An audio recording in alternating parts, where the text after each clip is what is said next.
You're watching National Streaming Sports. Over 20 podcasts, 70 shows, and a 3.5-star rating on Roku TV.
Good evening, everybody.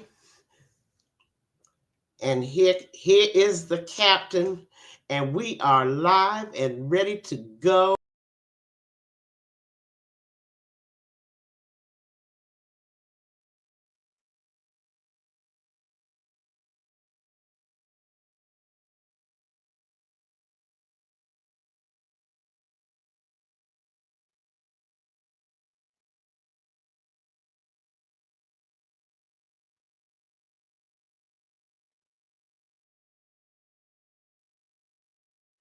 Well, I can see that over on Instagram. I can see that over it. We're here, say Peggy.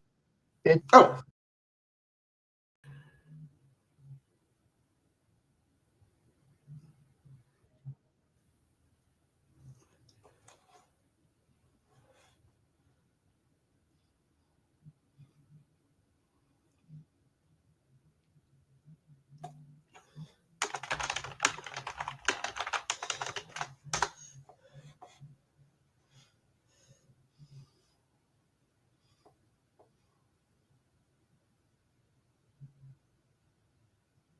Are we back? Now I can't hear you.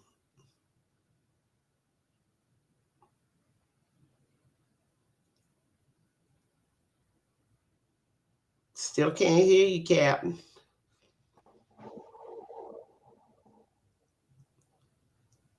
Okay, we got the aliens here. Hear that sound?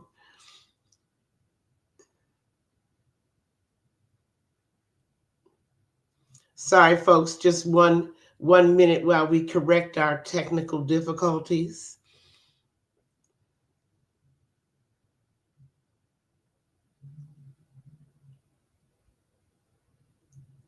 No. Still can't hear you. I don't know. Should I sign back in?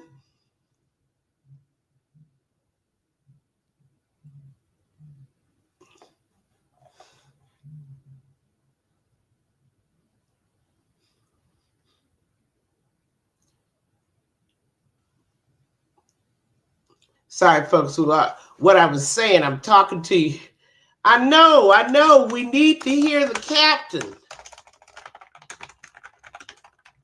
He's getting it together. No, folks, what I was starting out to say was, for the first time in 56 years, I'm sad as a Raider fan. And I'm sad because of the change of direction. And we used to be a franchise that, above all, tried to stay loyal to our coaches, to our GMs, to our players. But it's not the case anymore. There's a new sheriff in town, and I won't say who he is till I get the captain back, but it seems to me that Marcus decided, I can't run this franchise. I need someone else to run it. And he traded in Raider to do it. And I don't know what anybody else feels, but this new brand, we know what it's all about. Captain, are you here? Can we hear you?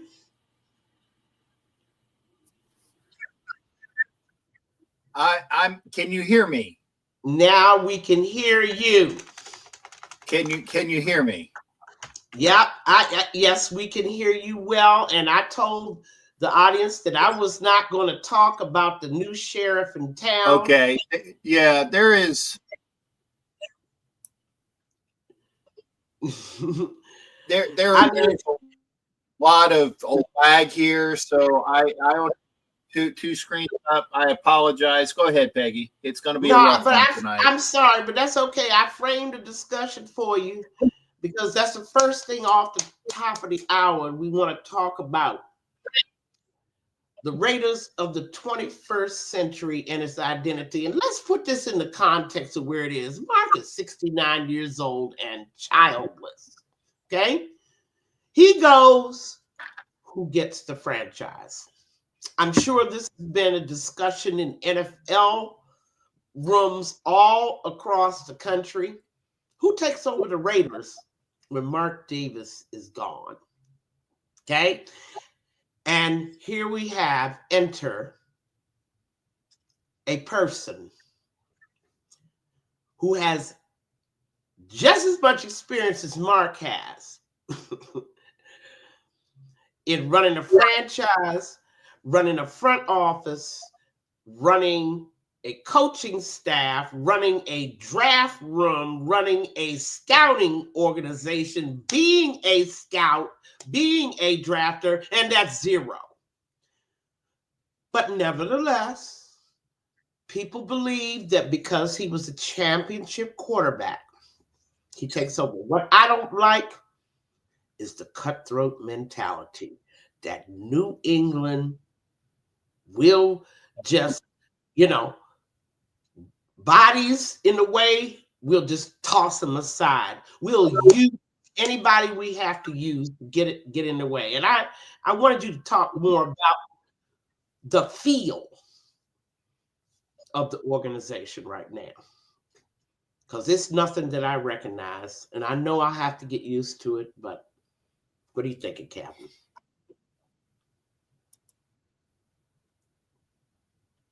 Are you here? Did you hear me?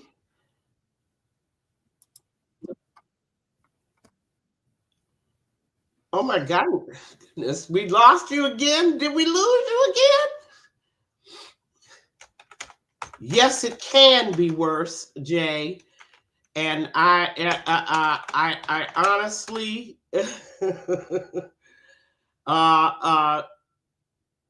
don't see other organizations adopting this cutthroat mentality. Okay. Only organization that I see like that is the mafia. And a friend of mine and I, we talked about that all week, right? Leave the gun, take the cannoli. You cannot. I've missed all your comments. I know you did. Yeah, I was going to say, I apologize. I haven't heard. I'm going to do my Jim Moore impression.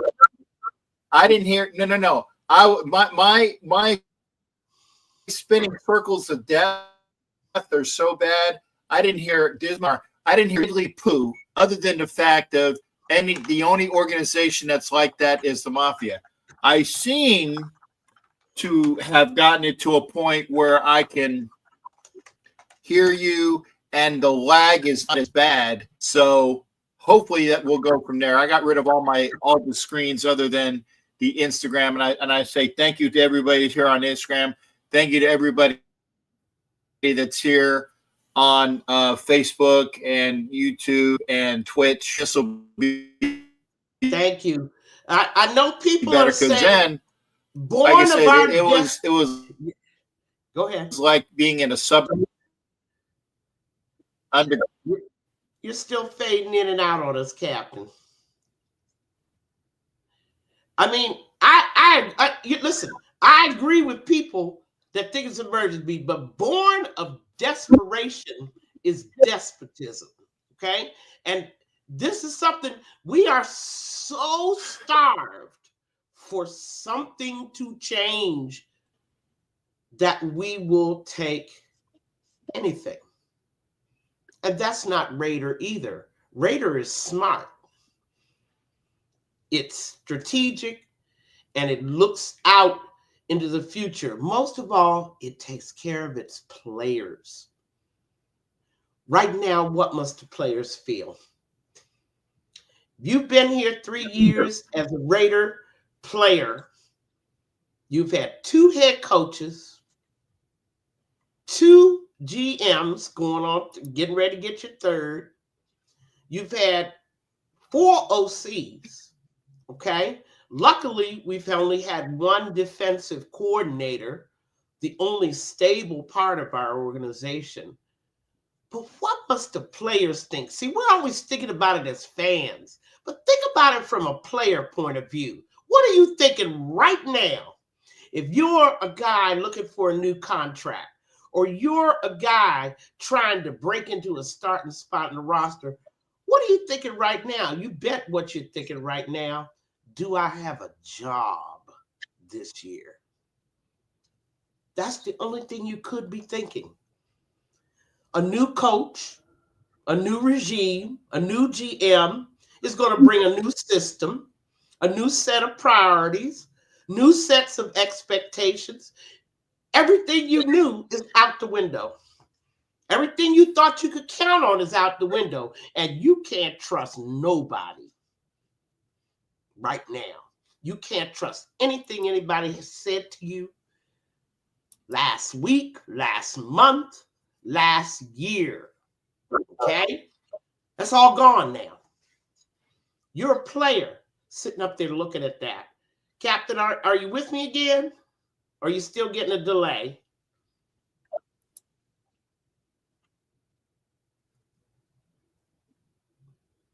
Wow, we're getting, I am needing the captain so much. give me some back and forth. No, like I said, I'm trying to get rid of the lag that's in here. I got rid of some of the channels that I was on. Hopefully it'll help. Can you hear me now better? Yeah, we can hear you, but can you hear me?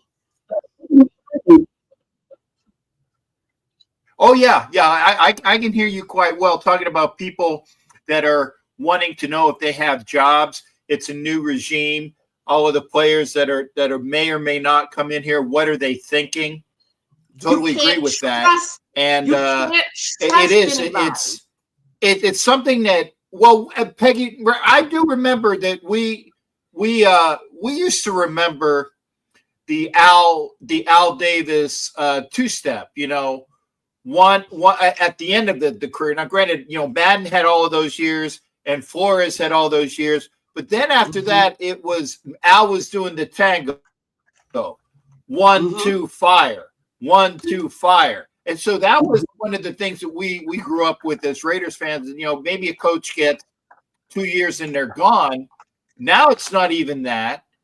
But I do think that if you listen, and then again, I'm going to qualify this with, if you listen to what you hear in the media, and so that's my preface. If you listen to that, you hear that prima donna quarterback, and I don't have to say it other than that. The prima donna quarterback did not like Antonio Pierce in the locker room, and he wanted to make just like a clear. We're going to start from scratch.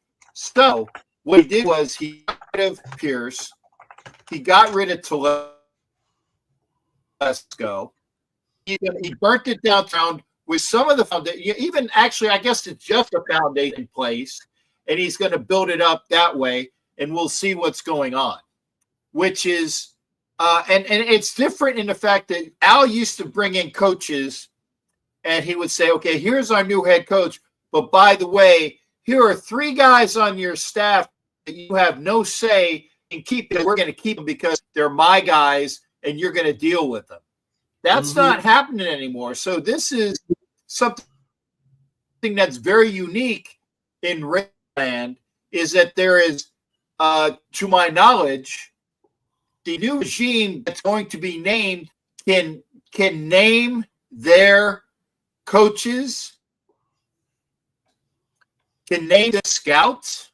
I don't know if anybody is on staff anymore because we haven't heard anything about it. And it's something that I don't think that you and I, Peggy, have ever experienced as Raider fans.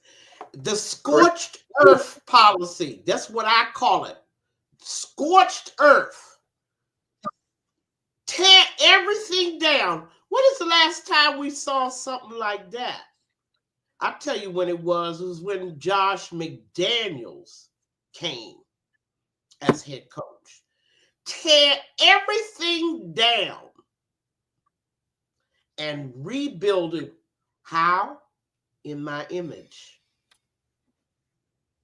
And see, that happens when you've been losing, when everything you tried hasn't worked, that you're desperate, your fans are desperate.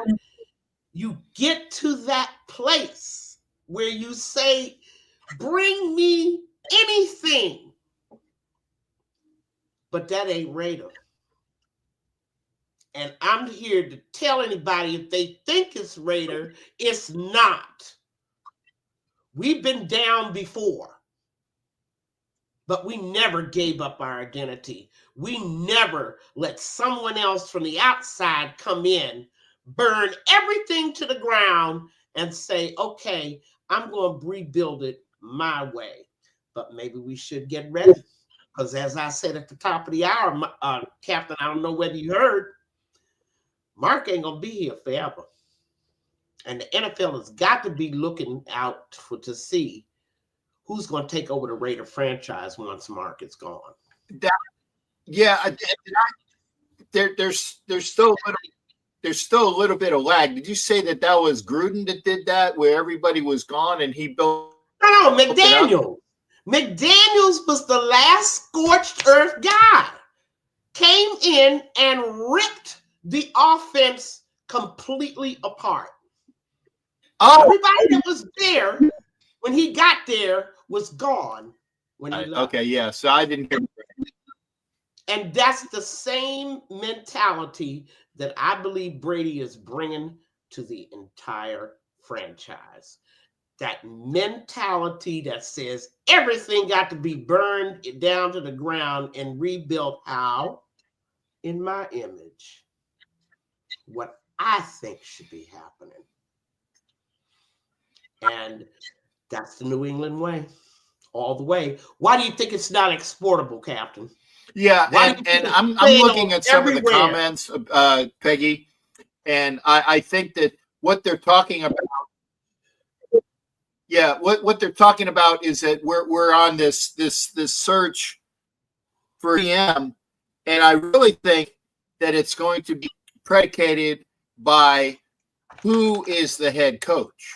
So it might be that they're waiting on particular people. Another GM. And if it's Johnson, it's going to be he's going to dictate who his general manager is, and it's probably going to be somebody that another Gruden model, where the GM goes to fetch coffee. Another what? Head coach. Another Gruden model, right? Where the GM fetches coffee for the head coach. I know you can't hear me. It's real tough. Yeah. If it's Johnson, then yeah, that's no. If it's Johnson, wow. And I apologize, Peggy. I've gotten rid of like a lot of my channels to hopefully make this lag go away and just keep the ones I really want.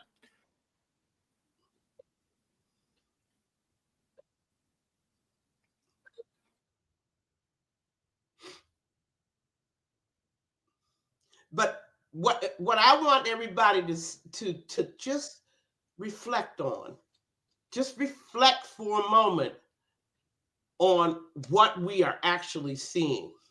It ain't Raider. I hope you're happy with that.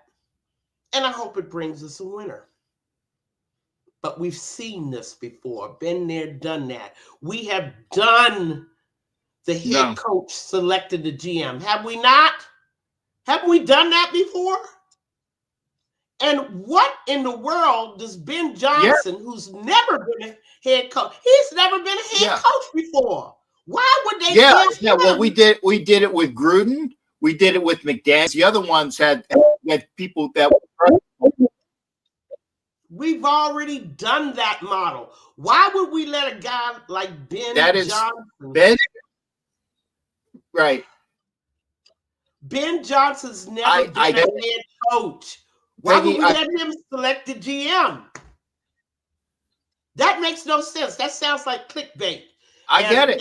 But see, he's the that don't sound true to me. He's the flavor of the month for every. He's the flavor of the month amongst the NFL folks that say this is the newest and greatest guy that is going to be a head coach. Whether it's true or not remains to be seen. We'll see. We don't know. Because I personally think that it's either Johnson or Pete Carroll. I think those are the two best options that the Raiders had. Now, I actually prefer Pete Carroll because he has head coaching experience. He's brought a championship to Seattle. He's brought a championship to Southern California in college. He has the Wasp and the experience of what the Raiders need. Head coach plug that be regarded. Okay. I think you're right about that. I was very happy. Everybody saying Reed is dynamic guy to impart. But remember, he's never been a head coach before. We would be his guinea pig. Is that not correct? He's never been a head coach before. We don't know who Ben Johnson is as a head coach. We know he's a great OC. Sure could have used him last year. But the whole point is that, once again, we're experimenting. Yeah. We're still doing the same thing. We got just another guy directing the show. And remember. Oh, I get it. Here's one thing. Here's the one thing that Raiders have done in the past that is Raider-like. is that Al Davis hired a nobody by the name of John Madden, a young coach, to lead the Raiders after John Roush left in like 67, I believe. Dynamic guy, and he was what was needed at the time. But remember, Gruden Roush was hired already... by. Wait a second, Peggy. You were asking. Wait a second.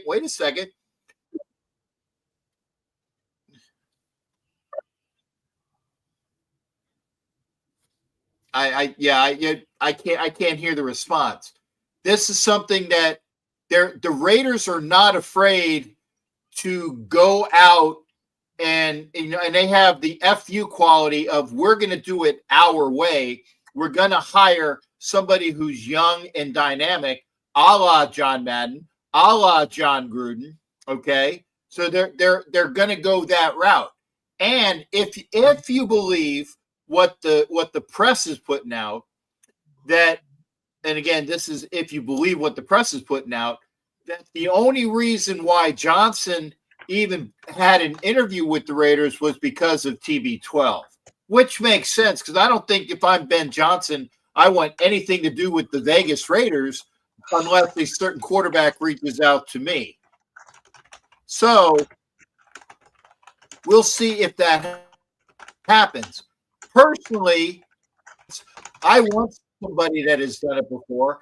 I want Pete Carroll to come in and have a protege lined up underneath him, like Madden had Flores when Madden left. He had Flores already in. If Pete Carroll comes in with certain people, I think that's the best option, because then it becomes the Raiders are a team that is grounded in reality. They are going to do things the right way with a coaching staff that has done it before.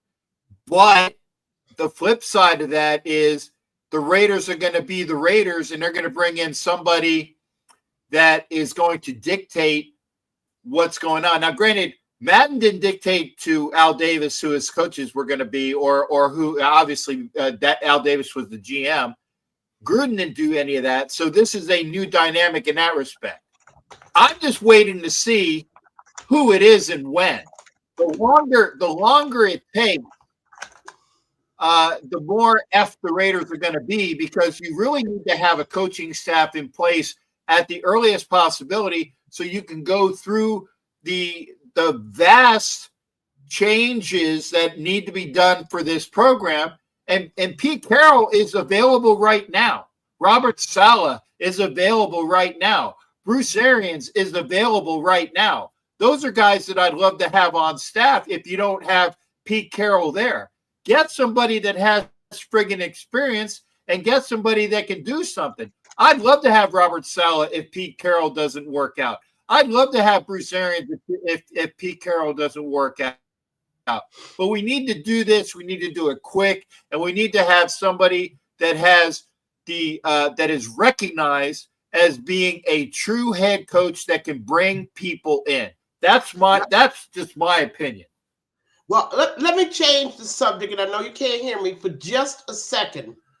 All this talk about Johnson is rumors, clickbait rumors. True. Okay, and I wanted to take a moment on your show tonight to lambast all the people that keep bringing us this scuzzle butt clickbait stuff where you're making money for somebody else.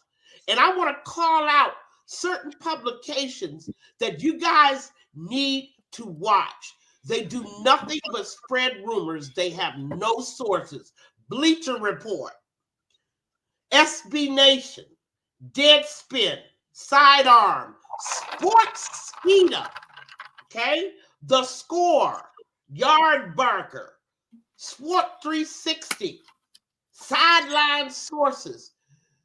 Every time you read one of their clickbait articles, look for a named source.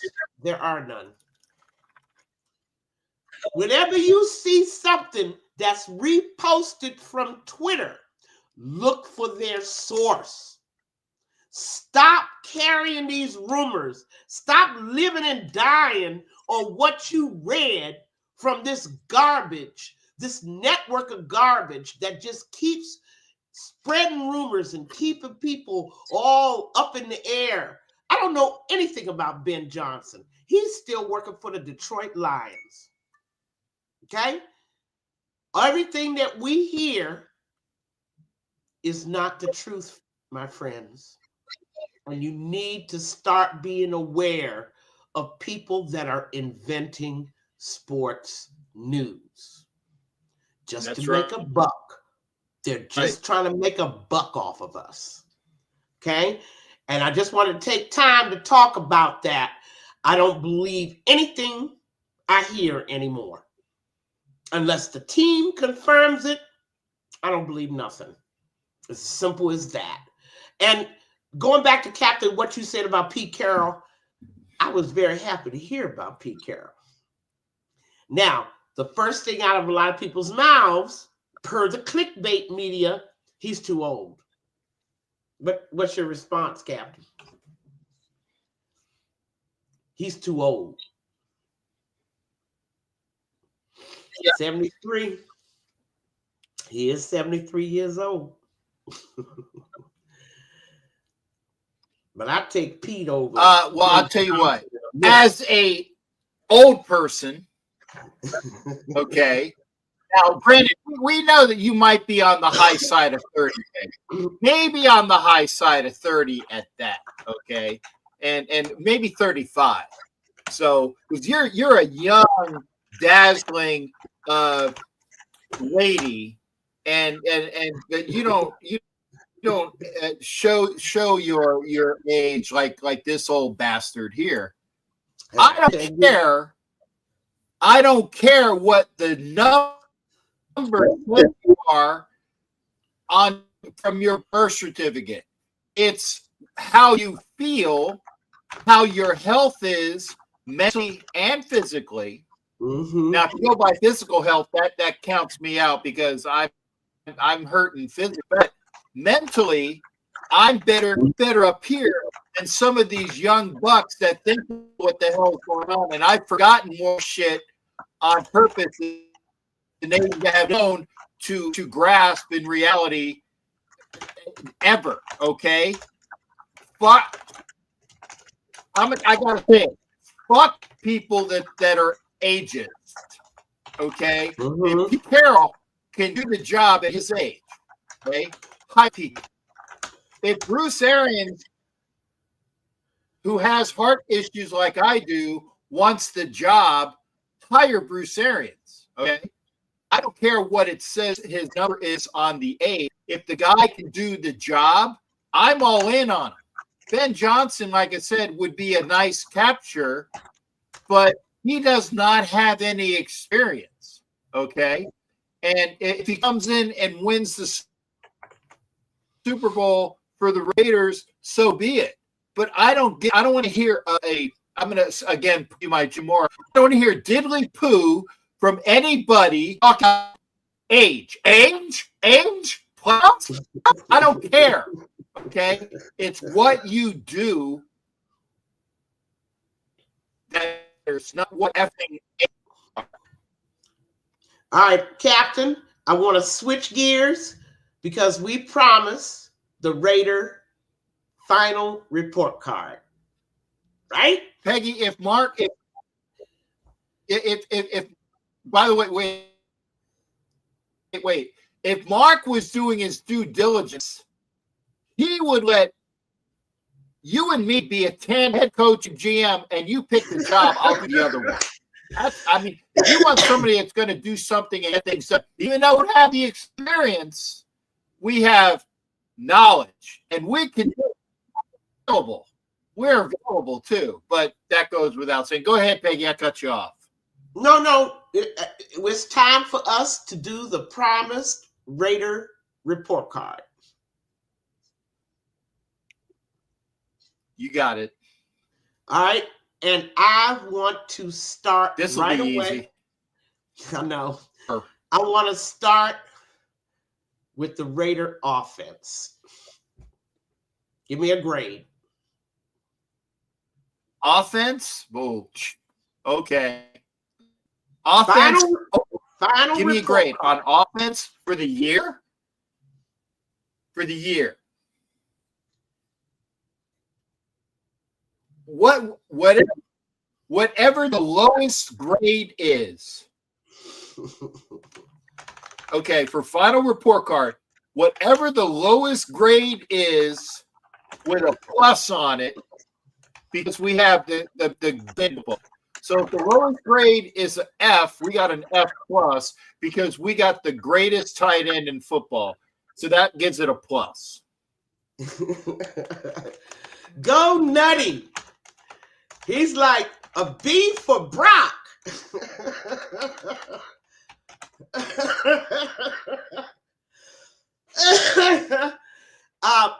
And of course, I give the offense an F, but I don't think it was their fault. Poor leadership, quarterback position, O-line in shambles. Thank you. Running game in shambles. Thank you. No field stretching, number one wide receiver. What running game? Yeah, what running game? Yeah. And that's what we have. All right. New grade. Raider defense for the year. Final report card.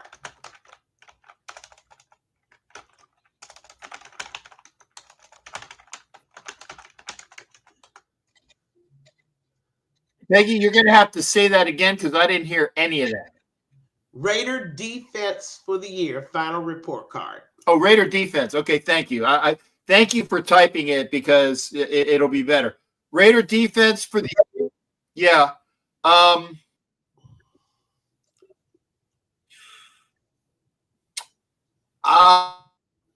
Man, this is hard.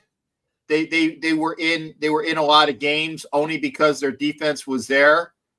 I would say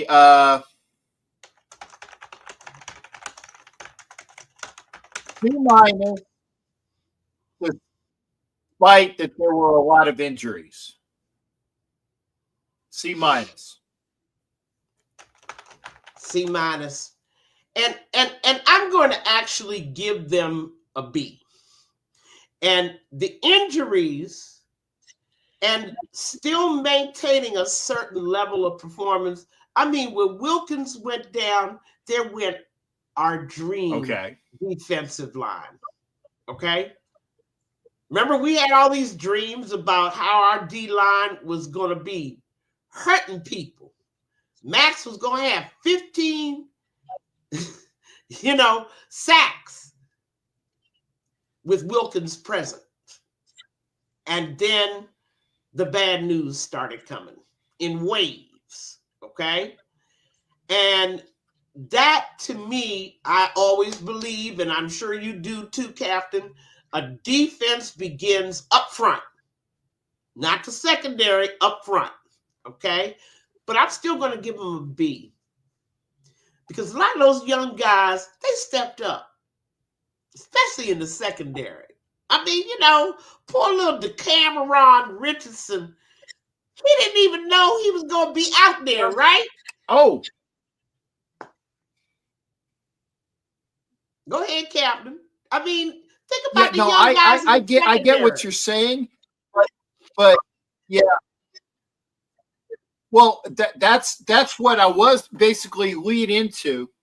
I gave him a C- because of the fact is we were playing with third stringers at times. When you lose your A and your B and you're playing with third stringers, they play. I didn't give them a failing grade because of that. But here's why I didn't give them a C+ or a B. Is the fact is that the scheme wise, as we've discussed, and I'm sure you remember this, if you're going to play zone and the zone breaks down, you better learn to teach these guys to go man to man, because there were so many holes in these games where a quarterback even not named Mahomes, even some guy that was, whoever, I could have, and I can't throw for shit, by the way, I could have found these guys in the zone and a pass to them. With my cane, I'd have to switch my cane over to my left hand, and I can't throw a football. I look like Tim Tebow, but I could still get the passes there because the guys were playing zone well for about 3 seconds and 4 seconds. But after that, when it breaks down, you need to teach these guys how to go from zone to man immediately and pick people up. That's the reason why I gave them a C- is because they played well for a bit, but you need to teach the finer techniques that are needed. Okay, next grade, Raiders report card, final grade, special teams.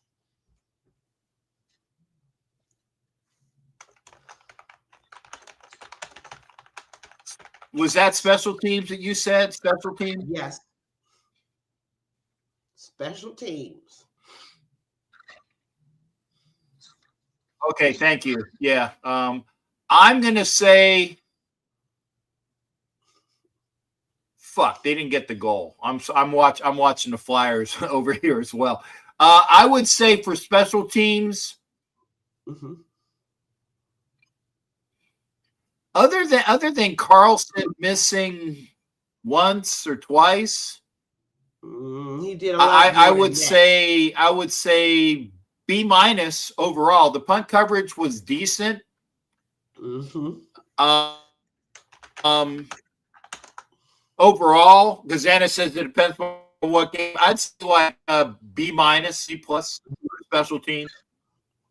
Well, I remember games we had like the guys that came in and they had a decent kickoff, decent kickoff returns. I'm gonna give them C+, B-. Yeah. And let me say this to people out there. Towards the end, the special teams sort of fell apart, and that was because a lot of their regular guys were starting. Okay, they needed them; they were starters, and so at that point, we had a lot of discontinuity on special teams because a lot of those guys were out there actually starting. So I think that that's something that we have to keep in mind. I'm going to give him a B. Carlson let us down in a few games. Shocking, to be quite honest, to see him kind of go off course. But that was par for the course for the entire team. When one part of the team goes off the rails, it's infectious, okay? And our last Sterling unit, which was special team, they even felt. There were a couple of games where our man Cole, didn't give us good punting, okay? We had some punts blocked, right? There were 3 or 4 games, punts were blocked. So I have to give them a B overall, but I understand they have personnel problems because a lot of those guys were actually pressed into starting positions due to injury. Okay. All right. Let's go to the report card. Offensive coaching. And we already know what your grade is for Getsy.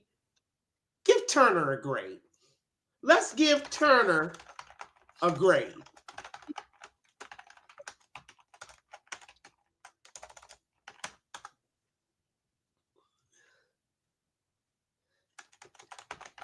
Okay. Again, you're and I apologize. It's me not being able to hear you. Yeah, I think you said OC.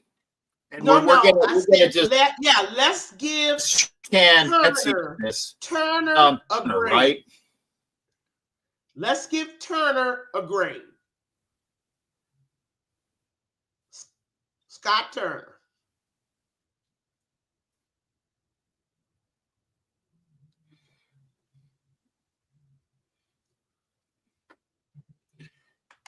Yeah. You're gonna have to read the name for the Turners. the father, based upon the fact that all they could do was go up. Yeah. I would say that based upon what they did, how they took a crappy playbook and made it somewhat usable. I'm gonna give them a. Well, the running game was working a while. There was some chances that I'm gonna give them a B. Turner, and I know you don't like the Turners. I know that it's like you're about ready to bust. I see the grin, just about ready to bust out of you on that. But based upon do was better, I'm going to give him a B. All right, and I'm going to actually give him a C for the way he used Bowers. I was not impressed by the way he used Bowers in a few of those games. Even the commentators were, why is Bowers going to the sidelines on third down? You need him on the field, okay? And I couldn't understand why Bowers was deliberately not targeted in certain games. I don't know whether that was a strategy, and I can understand. The Denver game was the only game I saw where another team successfully put their top corner on Bowers, Surtain, and I can understand the trouble he was having. But that should have made Turner go to somebody else. If Surtain is on Bauer, then them two wide receivers should have been open. Where was the play calling to them? You don't understand what I'm saying? I didn't see a lot of chess moves. Just you see them do one thing, you react with another. We need some people like that on the sideline so desperately. Okay, let's go to defensive coaching. Watch the comments. We're switching now. Defensive coaching, Graham. Final grade. I think we went over this. We actually I alluded to it earlier. They were in games, but they would figure they would like scatter, like you know how road scatter when you hit the lights. And I can honestly say, folks, that I don't know that real well because I actually have a clean house here, but I have been in places where when you hit this, it was the matter of the roaches in this part on this equation were the offense of the other team scattering where they need to go, and our defenders were nowhere in sight. I give overall a C-. I got to do that again because they played well to a certain point, and we were in games. We were in so many games after we got rid of Getsy, and the woulda, coulda, shoulda of games that we should have won pisses me off. But I'm gonna give them a C, solid C, in the fact that they just need to get there, and we need to have the players that we should have had with Wilkins in there, with Coons in there. Our linebackers are, we still need to figure out where our linebackers are. The defensive backs, Jacorian Bennett was gone for the longest time. Jack Jones had some games where he played well, and in other games where, and we were kind of talking about this when we had that little debate with Mr. Josh Jacobs. He would play well at times, and they'd just disappear at times. We need a cornerback tandem that we can count on all the time and not just going to show up when he needs to show up.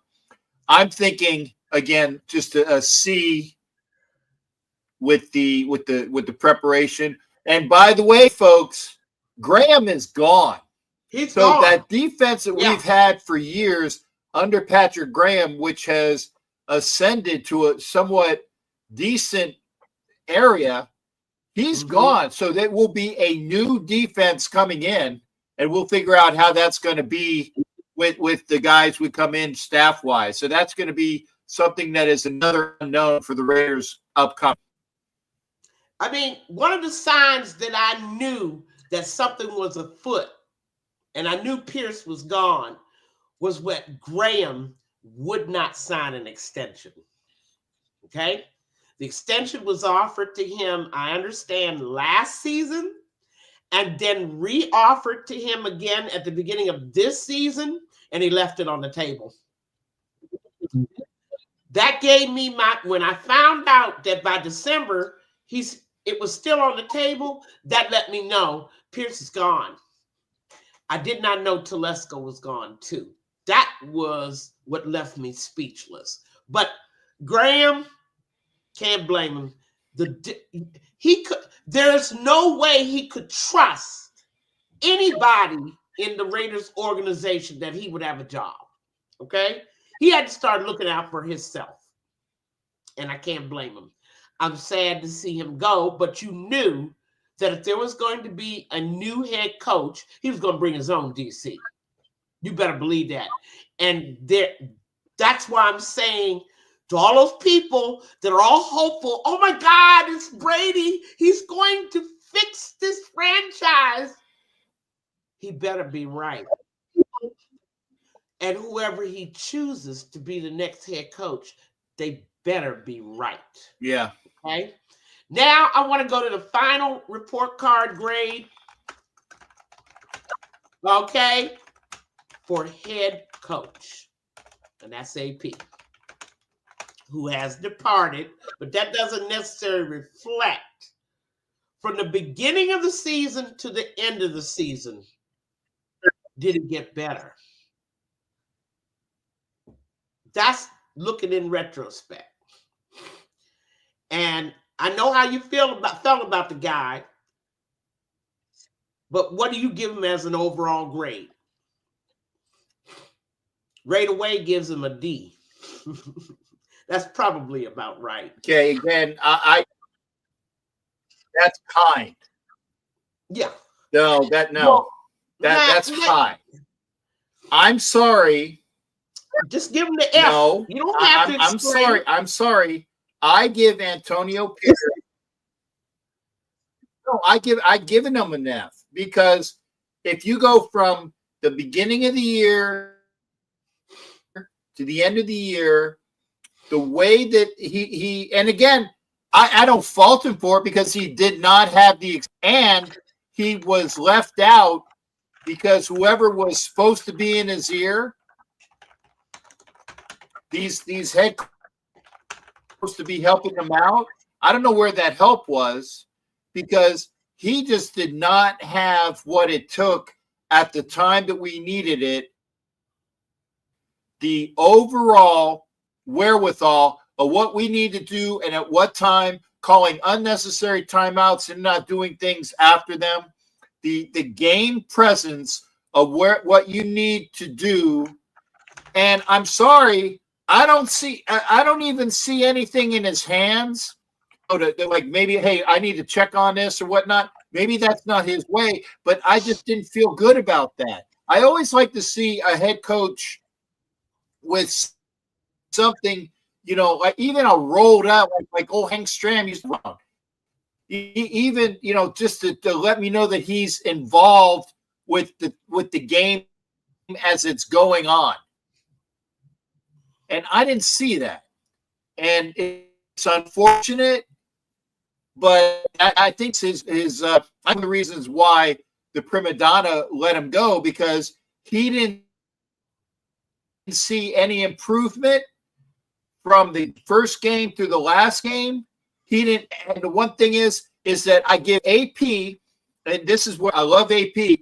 There's nobody that is more for the Shield, for the Pirate, for the Raiders, for, this is the way we did it when I was growing up in Compton. He is a great friggin' cheerleader, rah, and motivator, but that's it.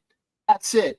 And that kind of like last when you're an opponent to Mike Tyson. Everybody has a plan until they're punched in the face. Everybody has a plan. You can motivate that team, but as soon as snap comes in and you better be able to do something about it. And unfortunately, he didn't. Well, and I could have said that about Kevin O'Connell on Monday night, but I digress. I'm just saying to people that this guy was demanded by the fans and the players. Okay? Don't try to, act like they weren't part of it. I knew right then when you let fans and players, the asylum, decide who your head coach is going to be, that's going to be doomed for failure. Have we gotten out of the business of telling the Raiders who to hire now, since we don't know jack shit? I mean, what else needs to happen here? The lesson should be learned. The guy did not have the experience, and now we know no one, Mark Davis included, committed to him. It's something that I said about a head coach.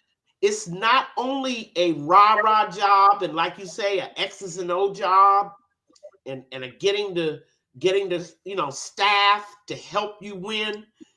It's also a very political job. Okay? And AP failed his first political test. He allowed someone to impose on him an offensive coordinator who couldn't coach his way out of a bag and didn't know it. Okay? There are people inside and outside of the organization that wanted Pierce to fail, and Pierce's lack of political know-how to be able to, sift the information he was getting and make it make sense. That's what cost him his job. Getsy cost him his job, as they knew it would. Okay?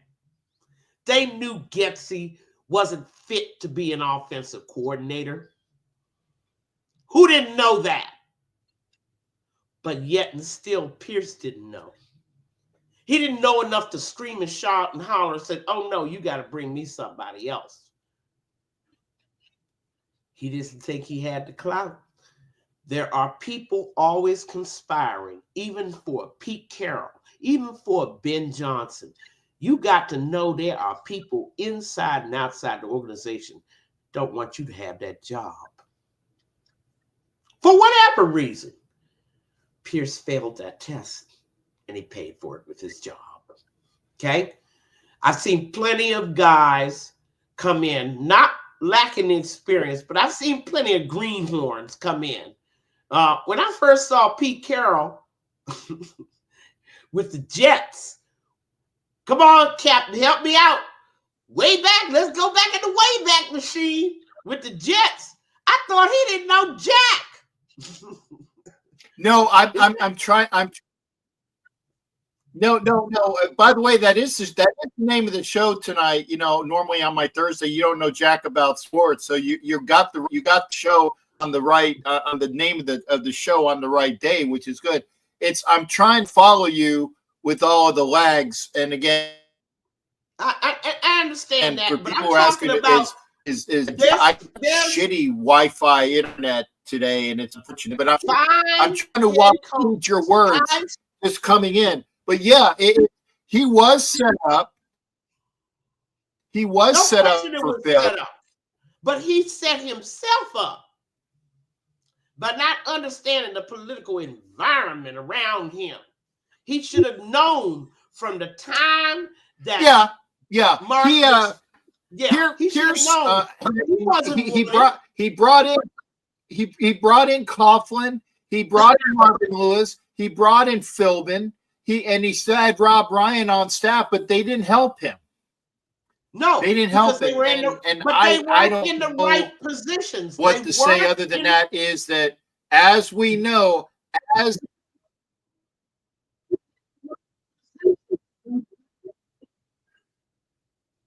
well, after when you got rid of Getsy, you had a guy Philbin, in Turner with that come out a bit that Philbin, made the offensive. Philbin was your They OC. had Philbin take over the offensive line, which helped out a lot. OC. Philbin should have been your OC from Jump Street. Okay, but Pierce didn't know enough. He didn't know. Philbin should have been your OC. There's no question about it. If I'm looking at Getsy and I'm looking at Philbin, Getsy, go fetch coffee for Philbin. That's true. Getsy should have been Philbin's assistant. Yeah. Philbin should have been. But again, Pierce didn't know enough. And that's what happens when a fan choice gets imposed on a franchise. And they're going to try to get rid of him. And unfortunately, because Pierce had not enough experience, it was easy. Easy as pie. Okay? Like shooting fish in a barrel. Actually, Peggy, I want to jump on that because I got enough of that where you were here. Here's the thing, though. If you are the head coach and you are a college graduate and you have enough to say, who's on my staff? If you don't make sense of the guys that are on your staff, that's a you problem. Because if I look at the resume of Philbin and know that he's an offensive guy that has head coaching experience, and he's offensive minded, and you have this guy in Getsy that is he worked well with Aaron Rodgers. I don't give flying foxtrot what he did with Aaron Rodgers. I want somebody that has experience with the offense on his resume. He should have been the offensive coordinator from Jump Street, and that is an Antonio Pierce problem, because if Antonio Pierce was fed Luke Getsy as your OC, if he was force-fed Luke Getsy, I would have said, whoa, I got Joe Philbin on my staff. Why isn't he the offensive coordinator? I would put back on that. And that's one reason why he's not here. Yes, the politics, again. I'm going to a job, and I know my coworkers are and what their experiences are. And again, I use this from experience. I was a senior analyst working my job. That's why I'm gonna look at what each guy has to offer and put a guy or gal and put them in the place that they should to help out the team. And that's where he effed up right there. Well, but he couldn't have known. Remember, none of his experience was at the NFL level. And let's also say another thing about that. Once again, the politics of the head coaching job. And this is where you get a real insight. The politics of the job is more deadly than what's going on out in the field. Okay? The mistake you make in February is going to get you fired in January. I get you with the politics stuff. But if I have a staff and I'm looking at what their resume is. I'm talking about he was too stupid to know who to do. If I'm looking at enough resume and the guys that are on, he didn't have enough experience. You keep saying you were too stupid to know who you. I got you that he didn't have enough experience. That's his fault that he didn't figure out who his. He wouldn't have known. He didn't have the chops. Yes. He didn't have the background. He just didn't have it. And he was imposed by the fans and the players. And you know what? We picked him. Okay, and in that respect, he got what he deserved. No, he got what he happened. Didn't have the chops. The other word for chops is this. He didn't have the balls. He just was way over his head. He got what happens to everybody who's in a job they can't do. Okay? End of story. But he was imposed on the Raiders. Okay? It wasn't that the Raiders went out and selected him. That's what happened. And that has that, all this stuff about, he didn't, I wouldn't have expected him to know that he should have put Philbin in as OC. Or that he should have said, why is Getsy on my list? I wouldn't have expected him to know that. Why? Peggy, I'm gonna cut you on that one, okay? Peggy, I'm gonna cut you on that. The minute that I am in a position where I am the leader and I know who my personnel are, even if I'm in the job, with the experience of the people that are working beneath me, and I put the person with experience in the right position. So if he didn't put Philbin as his OC, that's an Antonio Pierce problem, and that's why he's not here. Well, of course it is. Seriously. I mean, if I knew what his experience was, why do I have this guy Getsy? Okay, he did, but that's me. He had no. But again, that's a mean thing. I hear that that OC should be somebody that actually knows how to call the freaking play. Well, but he didn't even possess the knowledge to know that he needed to do his homework about these guys that were being presented to him. Okay, and that indicates a guy that can't. Head coach is just too much for him. Okay, that he is.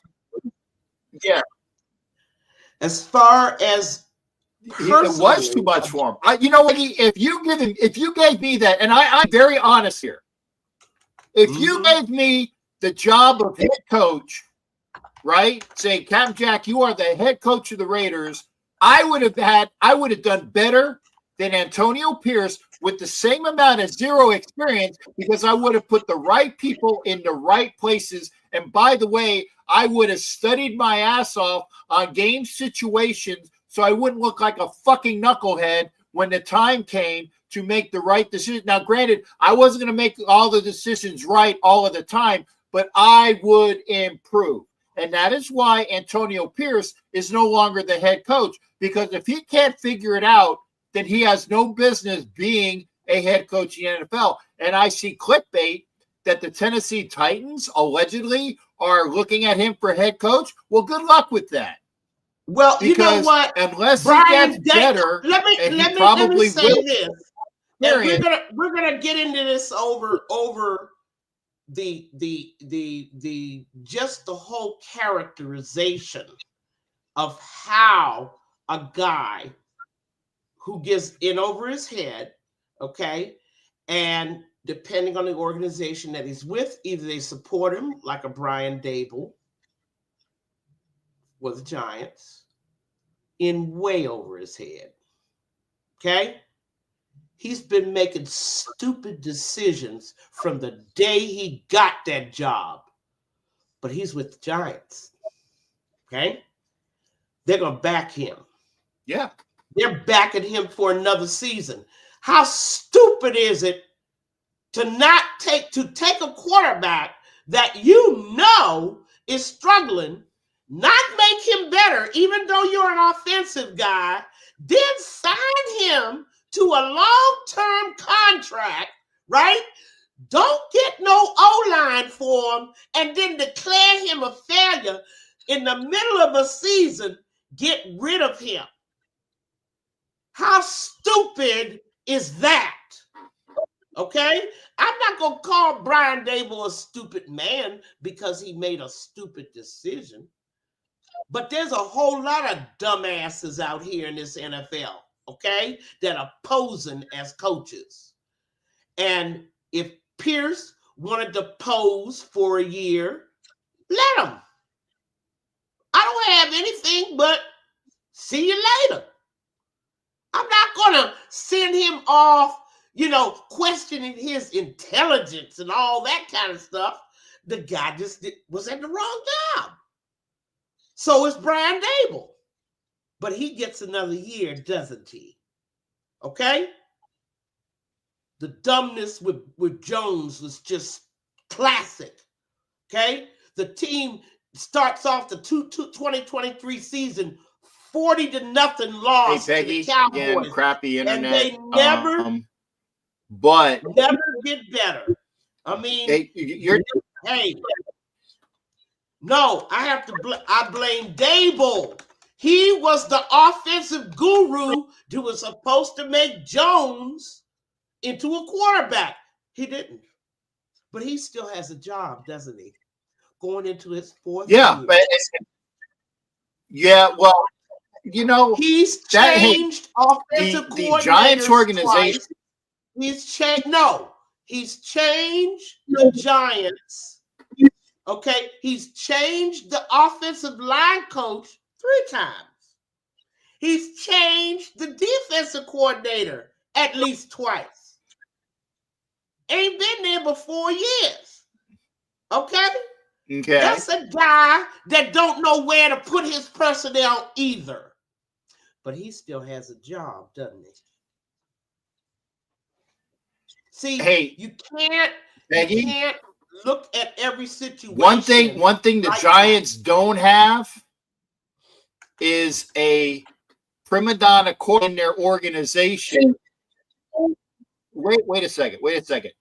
You keep saying, why does Brian Dable have a job, and why does Antonio Pierce not have a job? No, that's not what I'm saying. Halfway through this season. No, that's not what I was saying. What I'm saying was stupid personnel decisions happen all over the NFL. Stupid staffing decisions happen all over the NFL. Why didn't they know better? Why didn't Green Bay know that the guy that they kept as a defensive assistant should have been their defensive coordinator all along? Why did they go with Joe Barry instead of, the guy that's the DC now? He's been there for 15 years. Anybody can make stupid personnel decisions. I wish I can hear everything, because I can't hear everything. Yeah, well, we will next time. Yeah, I like I said, not being able to hear is really with me. Well, you know what? We'll get that fixed the next time. Okay? And I've got to run. As usual, got to work full since I got a desk full of work. Yeah. But you take care, and there's Asylum finally. Yes, and Raider Way is right. It's called Scapegoat. And again, anybody that would blame an owner for a quarterback decision is trying to give the head coach a pass. Anyway, now do we gotta run? It's time for me to. I'm over, and we will fix the sound problems in 2 weeks. Peggy, I was going to say, we will go in 2 weeks, or whenever you want to do this. We will get back to doing. By then, we have a head coach, but I do want your help with giving Morris Bradshaw his due on this show. And yes, we said that we were going to give Morris, but because the sound is bad, I want to wait for 2 weeks. Okay, I don't want to do it while the sound is like this, because you can't hear me. And we lost Morris Bradshaw, of course. Yeah. I said I'm gonna go talk to my internet people and see what the fuck is going on with my internet. Well, we'll take care of it the next time in 2 weeks, which is going to be on the 28th. And I promise, let's start off with Morris. Okay. All right, Captain. Gotta run. See everybody soon.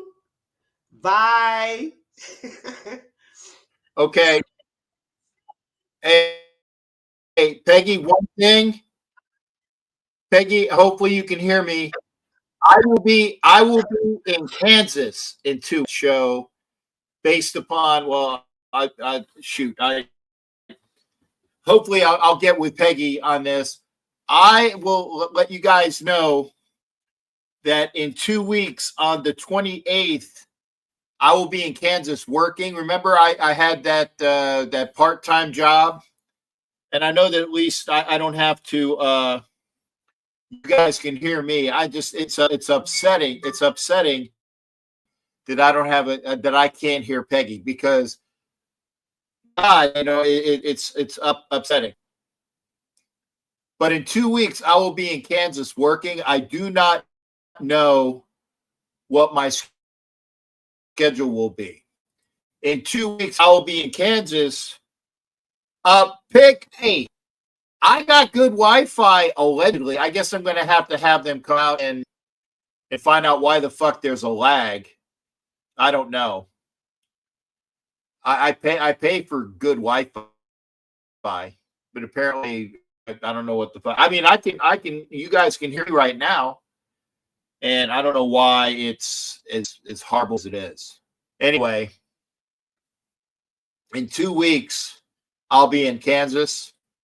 I hope that I will be able to do the show at the right time. It depends on whether I'm working days or nights, because that's going to up my time with NFL Nation Live as well, especially show right before the Super Bowl, because I will be leaving the Friday. My last day working in Kansas will be the Friday before the Super Bowl. Yeah, maybe it is the computer. I don't know.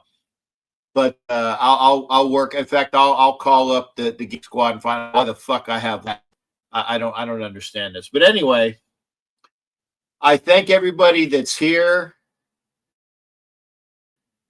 It was intriguing to me Peggy and I were having a good conversation when I hear her.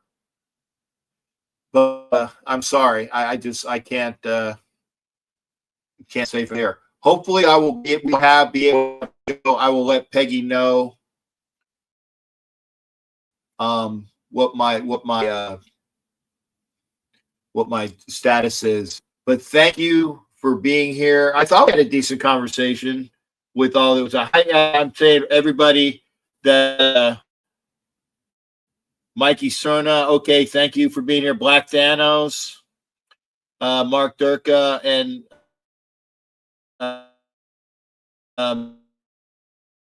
Melanie over there, Mela Scoob over there on Scrub Bike. It's because I'm broadcasting on Instagram as well. I am on YouTube, but I'm broadcasting on Instagram like I'm broadcasting on Facebook. Raider News over there, T. Houston, Fendi LR, and T. Tuascan, and T. and Jay Vince. Have they picked the coach yet? No. New York Greedy. Thank you. Joined EMAC Daddy 714, Biggie Raider Nation, Super 61. These are the folks that are over here on Instagram, on Lau, Ken Alcordo, Chris Lentz. And we had Violator, Wayne Mabry was over here early. I don't know what's going on. I got some time. I'll probably do the Geek Squad thing like right after the show. Thank you for watching. We will have a Morris Bradshaw remembrance show to be determined. And hopefully, I don't know why, because when I went out, when we weren't live, it was just Peggy and I in the background. We were to each other without any delay. I don't know what happened. So apology there. Have another show. Thank you for everybody being here. It's all fun where I get a chance to hang out with Miss Peggy. Take care of yourselves tomorrow. And hopefully I won't have an issue tomorrow. Maybe if I get this shit cleaned up. NFL Nation Live tomorrow, 6 o'clock Eastern, 3 o'clock Pacific. Wild Wild West will be on afterwards.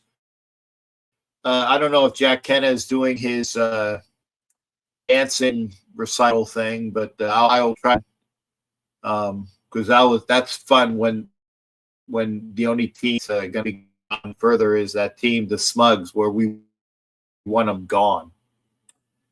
But I was very happy with the way that the playoffs turned out, minus the game last night. Actually, was hoping that the Vikings would win, but that's another thing.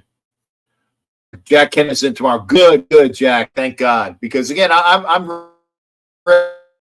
ready, but it depends upon things. Jack, I know will be there on Wild Wild West tomorrow. Watch him.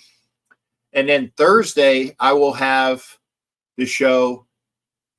This was Tuesday. Oh, shoot. So I was incorrect.